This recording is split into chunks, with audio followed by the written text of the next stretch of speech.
자, 오늘 8월 8일 마감 시장 말씀드려보도록 하겠습니다. 오늘 일본 시장에 따라서 춤을 추는 좀 모습이었는데, 우리 또 만기 이르기도 했습니다. 그렇다 보니까 변동성이 좀 나오는 모습이었고, 일본 시장에 제가 이제 브리핑을 드렸는데, 일본 시장의 급등락이 심하죠. 빠질 때 막 13% 빠졌다가 올라갈 때 막 10%씩 올라가고 하니까, 일본 시장이 우리 시장보다 훨씬 더 큰 시장입니다. 절대 작은 시장이 아니거든요. 그런데 그 정도의 변동성이 나온다는 거, 깜짝 놀라서 일본에서도 지금 금리 인상 억지로 하지 않겠다는 얘기들도 나오고 있습니다. 그래서 우리 시장도 그 변동성에 맞춰서 춤을 추는 모습이었는데, 장초에는 플러스였던 일본 시장이 결국 마이너스로 마감을 했거든요. 0.74였던 것 같은데 잠시만요. 0.84네요. 0.84 마이너스로 오늘 마감을 했습니다. 그러다 보니까 우리 시장도 밀려 내려가는 모습이었습니다. 8일 금투협에 따르면은 6월 7월 위탁매 미수금 대비 실제 반대매매 금액이 647억으로 집계됐습니다.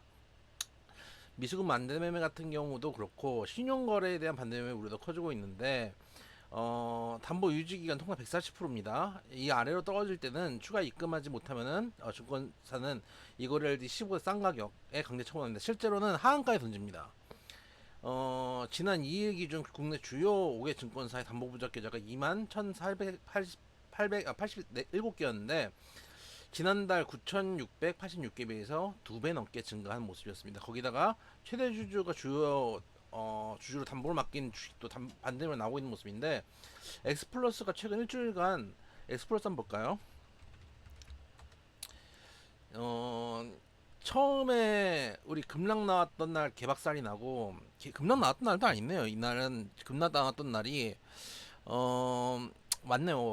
월요일 날 하한가를 맞았습니다. 물론 다른 종목들도 다 안 좋았는데 하한가 맞고, 그 다음 날에도 24% 빠졌어요. 그 다음 날에 16% 빠지고요. 오늘 3% 올랐네요.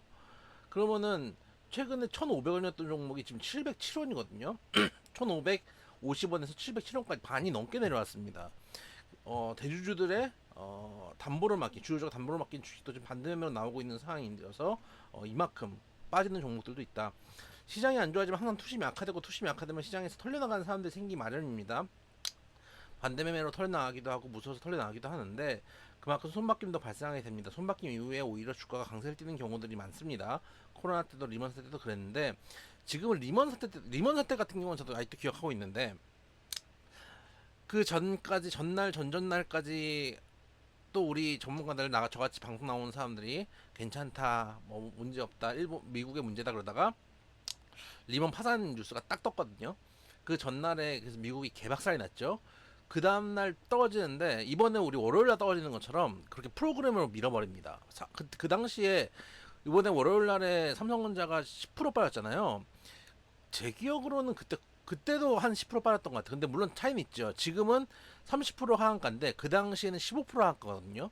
삼성전자가 15% 하한가 가까이 갔다는 얘기는 다른 개별주들은 뭐 볼 거 없다는 얘기잖아. 거의 하한가 찍힌 종목들이 수두룩했다는 얘기. 근데 문제는 그때는 리먼이라는 사태가 딱 터지고 뉴스가 딱 나오고 그 다음에 밀려 내려온 건데, 코로나 같은 경우도 마찬가지죠. 코로나 막 사망자 막 늘어나고 막 이런 상황들이 벌어졌는데, 그런 상황 없이 미국이 좀 경기 침체될 것 같다, 위축될 것 같다, 이런 기대, 이런 우려 때문에, 사실 그런 우려가 있기 때문에 9월부터 바로 금리 인하를 하는 거거든요.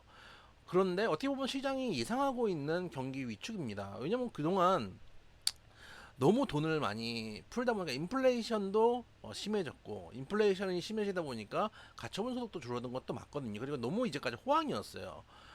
골디락스라는 얘기들이 많이 있었잖아요. 그러다가 이제는 또 일시적으로 미국에 토네이도 관련했던 실업자들도 있었고, 그런 부분들이 시장에 조금씩 반영되는데, 그걸 대처하기 위한 게 금리 인하입니다. 지금 어떻게 보면은 어떤 사건이 벌어진 게 아닙니다. 코로나나 리먼 같은 경우는 사건이 벌어진 거고, 이건 사건이 벌어진 게 아니고 어떻게 보면 경기 사이클이거든요. 근데 이렇게까지 당연히 급락할 이유는 없다. 누군가는 털려나갔고 누군가는 그 밑에서 받아갔다라는 것들도 우리가 생각해 볼 필요가 있다는 말씀드리도록 하겠습니다.